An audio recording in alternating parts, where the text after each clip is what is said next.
Hello and welcome to my modular plot. We're not going to plant too much today. We've just got one little tray going on. We're going to put in some more lettuce in the succession, and we're going to put some my last batch of beetroots in, so that should complete that bed. And here we've got some of the quick-headed broccoli that apparently takes like 60 days from now to actually get ahead. And I tried to start this in April, direct sowing, and it did nothing at all. But I've managed to get 10 up here. So we're going to stick these in, and we've lost a couple of the last episode's brassicas. So we're going to fill in a couple of the spots and do a couple more extra lines. And we're also going to have a good detailed look around the rest of the plot because things are starting to come on.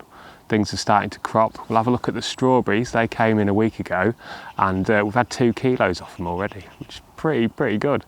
And they are yummy. So let's have a look around. Let's start at the front. The raspberries, this year's canes, are all coming up nicely.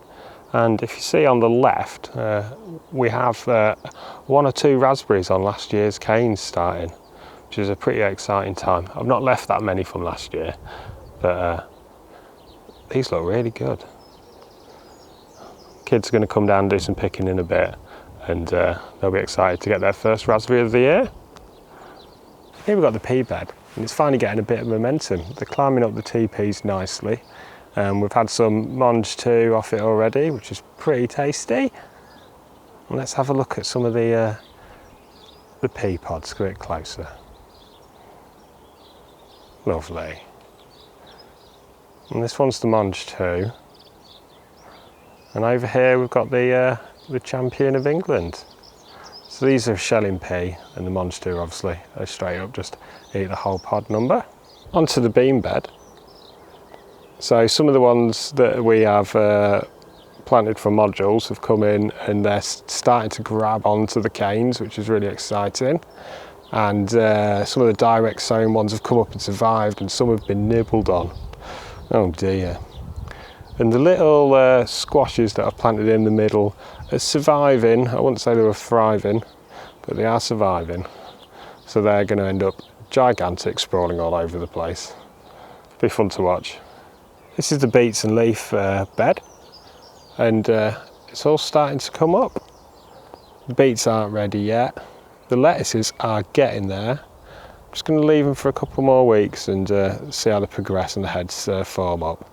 And the spinach is starting to get tall. I'm not sure if this is going to seed or what, but we've never grown spinach before, so it'll be an interesting one to find out. And this is what I'm going to finally fill up by sticking in another 10 lettuces and the rest of the batch of the beets in that gap.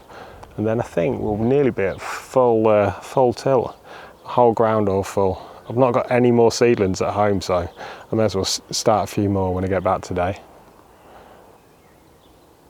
This is the parsnips and carrots beds, which is going quite nicely now.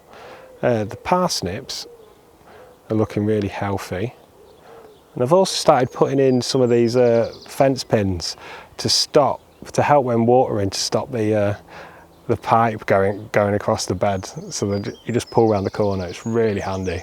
One little trick I got off somebody on YouTube. Have a little close look at the carrots. Here's a lovely patchy bed of carrots. We will get a few out of here, but it'll probably be like 1 bag and that'll be it. And they've all kind of caught up with each other, and even a couple of over here. There's a little tiny one that just germinated the other week. The fun of germinating carrots. This is the double potato bed, and that's going pretty well. The flowers calmed down on the second earlies at the back. The pink gypsies have started to all yellow up. I kind of planted them early in mid-March, and they're probably going to end up being more like a salad potato. And then the 2 main crops up close, still going on. Got some flowers on one, and I think they're coming on t'other. Here we've got the shallots and the spring onions. Probably going to harvest a couple of spring onions today. Have a look at these clumps going. These were spring planting, so they're not ready yet. It's probably going to be first week of August for these. And these are my multi-sown onions. We've got white, red, and then we've got the leek seed bed at the bottom end, which looks very nice. So the leeks are starting to get to nearly up to a pencil's thickness, and I think they'll be ready for when they're dibbing in. So we're going to have to get some space soon. I might put some in after the potatoes now, because I'm doing a 5-year rotation, so that would put the, you can just, I could slip it into a bed behind, and you can have a look at the end of here. See, these ones are all really, really healthy, and then the last bed are all really tiny, because the border just had like 3 feet of grass up for most of the time, but luckily my plot neighbours finally cleared it down. So light is very important for your onions. Get them in a nice sunny bed. The mystery bed keeps getting more and more things put into it. We've decided just to let the asparagus go to seed again this year. It's its third year. We put it in first, like April 2019, so that's going. But I think they're pretty skinny this year. It wasn't the best year for asparagus, apparently. The little nasturtiums are coming along. This Loboda is coming along too, nice and tall. And the chives have all flowered. It's just a really pretty bed. Now the squash and corn patch, that went in 2 weeks ago. And we have lost one corn and we've lost one squash.